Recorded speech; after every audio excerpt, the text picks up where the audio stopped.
Music production is an amazing gig. It's something I don't take for granted.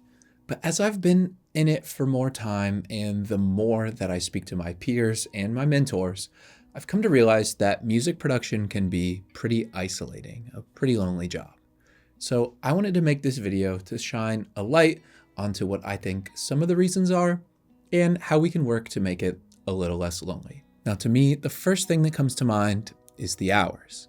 Unless you're working with only full-time artists, there are going to be many weeks where you're basically only working nights and weekends. Everyone wraps up work for the day, then heads to the studio, and you record from, say, 6 to 11 p.m. Monday through Friday, and then the weekend, they come in and it's full steam ahead.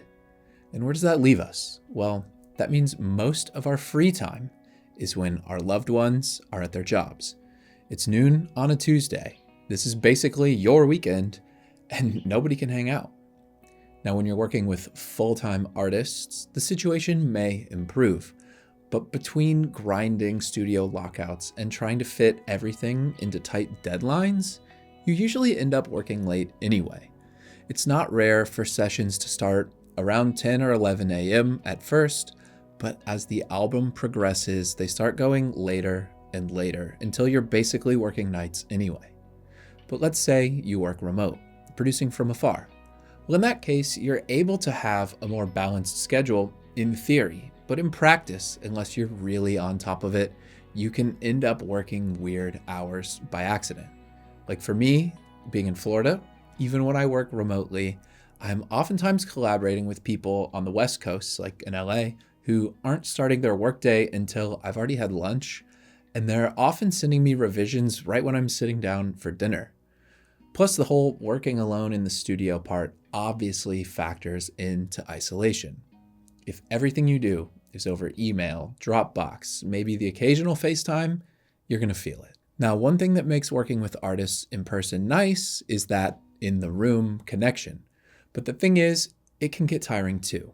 And the typical hierarchy of being a producer means you don't have any coworkers in a traditional sense. See, when you're at work, there's good times and there's bad times. But one thing that makes the day go faster and feel a little easier is having those other folks in your department that are on the same level as you. You can commiserate about how much the boss stinks. You can vent about annoying customers or Jenny from payroll. Basically, you've got people in the same boat as you. Now, as a producer, you really don't have that unless you happen to be in some sort of production duo. The dynamic is typically you producing the artist, who is obviously there to work with you. And usually it's cool and fun, but sometimes it's not. And then there's management, A&Rs, maybe engineers doing the mix and the master. But at the end of the day, everyone is on their own little island. And obviously, you're not going to start venting to any of those folks about each other. That would be majorly unprofessional. So it tends to either get bottled up or vented to someone else outside of the studio who may or may not be equipped to understand or handle that conversation. No fault of their own, of course, but it's just true. Now, oftentimes, the only way this pattern ends up being broken is by us, the producers, playing therapist to the artist. Let me make it clear, I have no problem doing this. I know that making art is hard, being vulnerable is hard, imposter syndrome is a real thing.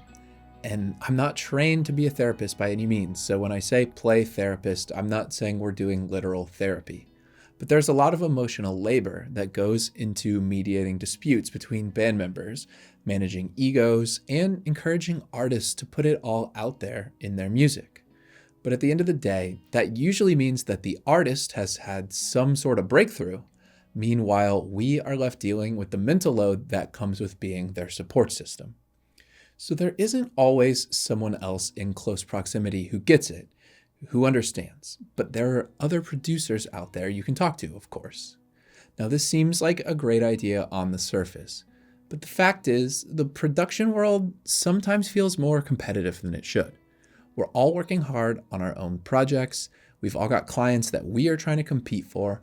And some folks have a hard time looking past that and building community with other producers. And because of these reasons, we oftentimes just go back to our little caves and shake it off until the next session. And when I say cave, Did I mention that most studios have no windows and dim lighting? The fact is, after spending all day in an acoustically treated, windowless room looking at a screen full of waveforms, well, that might not be the best for your mental state.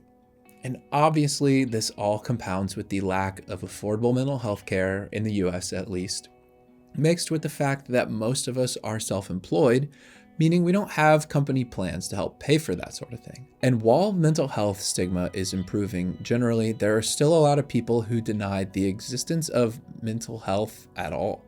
If you don't believe me, you should see the comments that I deleted from my videos about music production and ADHD. They were pretty brutal, to say the least. Now, there's some research about the correlation between being highly creative and mental health problems, as well as being empathetic, having an effect on mental health, but I'm not smart enough to sit here and parse through it all for you. But all of this is to say, producers, we need to take care of ourselves. So obviously, the second half of the title of this video is what to do about it. So let's talk action. Now, for one, I think it's really helpful for producers to do what they can to get enough sleep and eat around 3 square meals a day. Obviously, we aren't the masters of our own schedules all the time, but having enough sleep and enough food is a big part of feeling like an actual human being. So do what you can to make that happen. Now, second, building community is important. So don't shrug off opportunities to do just that. I spent a lot of my 20s avoiding any social obligations, whether it was recreational sports leagues or joining a D&D campaign, really, you name it, just because I wanted to keep my schedule open for potential work. But the truth is that that was a mistake, and I really should have spent more time with social hobbies back then. And I'm making up for it now the best I can, but it's important to be aware of that behavior because I see a lot of producers doing that, and I still catch myself falling into it as well from time to time. Beyond that, taking time to get to know the people that you're working with can be great.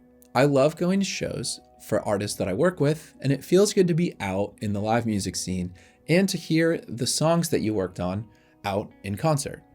Now, as far as community with other producers, that's something I would be really interested in building, but at the same time, I know that it's a big responsibility that I can't handle on my own. So for now, for that aspect, I would say that we all need to just be the type of person that other producers need and to find people who will reciprocate. Like, I've got a handful of friends who also produce, and we make an effort to check in on each other every once in a while and just keep tabs on what we're up to. And I know it's easier said than done, and sometimes you'll end up being the one doing the heavy lifting to keep those friendships going, but it definitely does help. I have to remind myself that the phone works both ways sometimes, but it's worthwhile nonetheless. Now, when it comes to being locked in the cave, one thing I really like doing is bringing my work outside of the studio. If I have a lot of editing, tuning, comping, the less musical side of things to do, I'll occasionally bring my laptop and some headphones and do all that stuff at a coffee shop where I've become a bit of a regular. Or I'll find another friend who works from home and see if they want to kind of co-work from home somewhere, because just being at their place or mine together and getting out of the same old room and seeing some smiling faces, it's a big help. And obviously, all of this means nothing if you are dealing with mental health problems deeper than what we're discussing here. So if you need to talk to a mental health professional, I would encourage you to do so if you can, because it's something that a lot of folks put off until they feel like they've earned it by hitting rock bottom. But trust me, you don't have to exhaust every other option first. And the last thing I'll say is that if you're dealing with any of these problems, just know that you're not the only one and that there are a lot of folks who understand. And if there's anything you can add to the conversation, especially ways that you found useful to deal with these kind of loneliness problems that producers face, then please let me know in a comment, because it might just help someone that's a few steps behind you. Now, as always, if you want more videos like this about music production, then go ahead and subscribe. And also, the producer planner is available in print now as we speak. So if you want to grab one, I'll put the link in the description. Other than that, have a great week. And if you're curious about the ADHD producer videos that I mentioned earlier, I'll link to them here and here. All right, have a great one.